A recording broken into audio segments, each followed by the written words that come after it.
Okay, welcome back to another video. Today we're going to be seeing if you can design and 3D print a bolt. Now this is the final product. I'm going to show you how to get there from the beginning.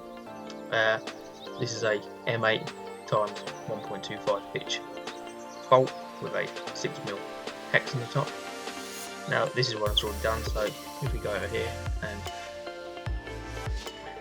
start a new design.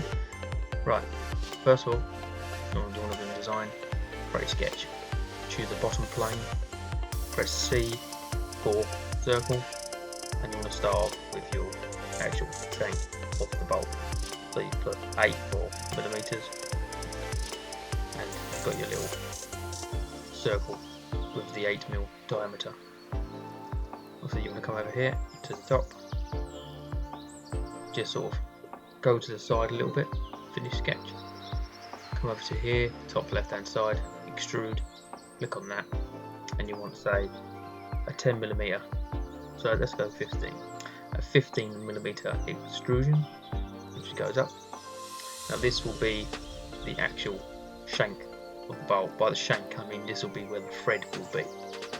So if we click back on the top of the actual profile again, click off of the actual part, click on it again, right click and create sketch. Now you want another circle about, let's say, 10mm wide, and now you'll see this circle sits on top of that shank. Once again, you want to finish the sketch. Come over to extrude both parts of the actual plane, and then come up, say, 6mm for argument's sake. And as you can see, we've got the beginnings of a bolt right there.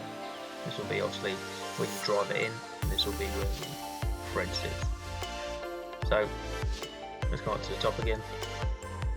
Now click on this again, right click, create sketch, and you want to come over here to create, and you want a polygon.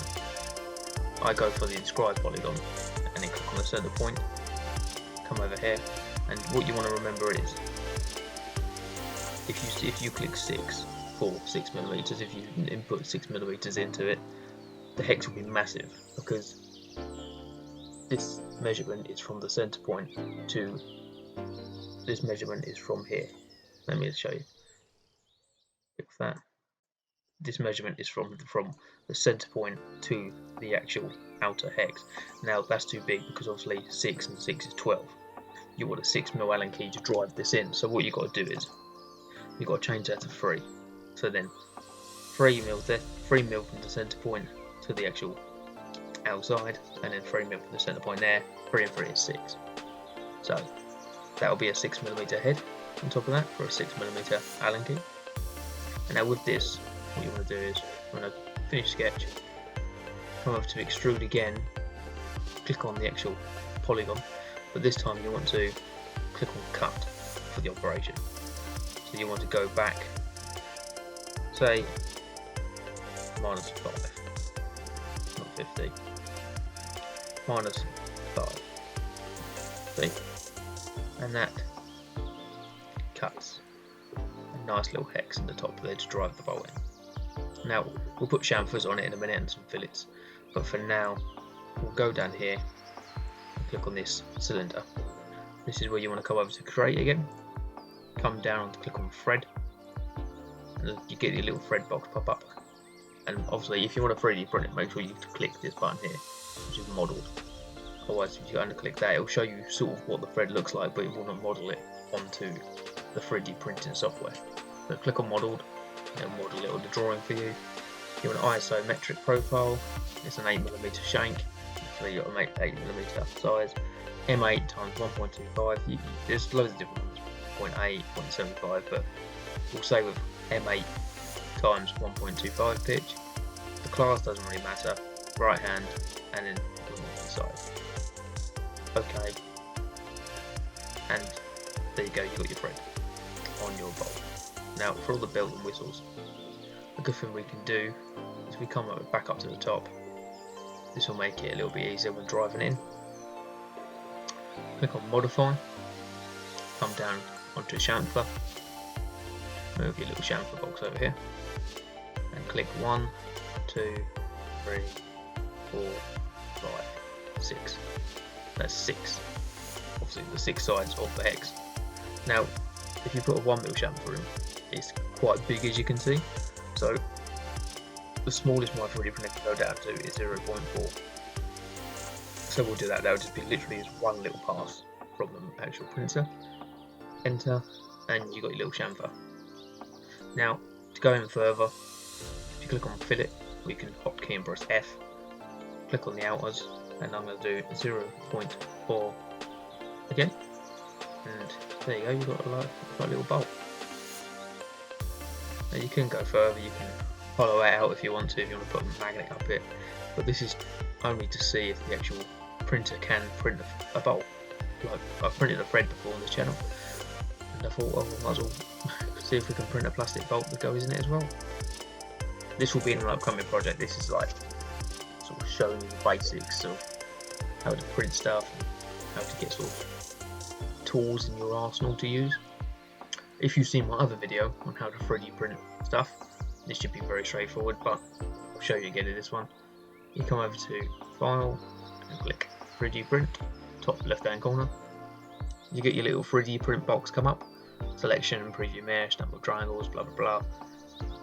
Click on your bolt, it'll take a minute, it'll tell you the number of triangles involved. The output, send to 3D print utility, my one's Cura. You just simply click OK, and then the computer will do its thing, open up Cura. This is where the automated Cura software will then slice the bolt into G-code, ready for the 3D printer to print in layers. And there we have our little bolt. Now, as you can see, it's land on this side. You don't really want that as such. You want to click it, come over to here, or click R for rotate. You want to rotate 90 degrees. So it sits like that. Now obviously with this, the hex is going to be unsupported underneath. So we'll see how that comes out. Here's all the settings. I'm going to have it fine, or I'm going to go extra fine, and I'm going to leave support off because we don't want support going up that centre bit. And then save to removable device as MA Bolt Plastic G-code. This is where we eject our device and then plug it into the 3D printer.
So let's find out if our 3D printed bolt will fit.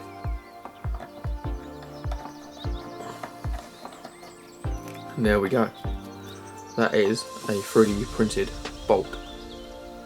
If you like this video, please tell me why you liked it. If you disliked it, please comment and tell me why you disliked it. As always, subscribe because it helps the channel, and I will see you in the next one. Thanks for watching.